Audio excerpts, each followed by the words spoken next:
তুই বেটা ইসলাম কি গোড়ার ডিম বুঝস? তুই আস্তে আস্তে ইসলামী আইন জারি করবে ক্ষমতাত গেলে।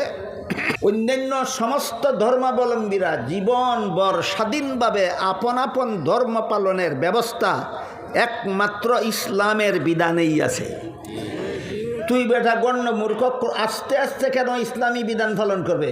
যেদিন থেকে গদিতে বসবে সেদিন থেকেই বলবে আজকের থেকে হিন্দুদের ধর্ম পালনে কোনো মুসলমান বাধা দিতে পারবে না।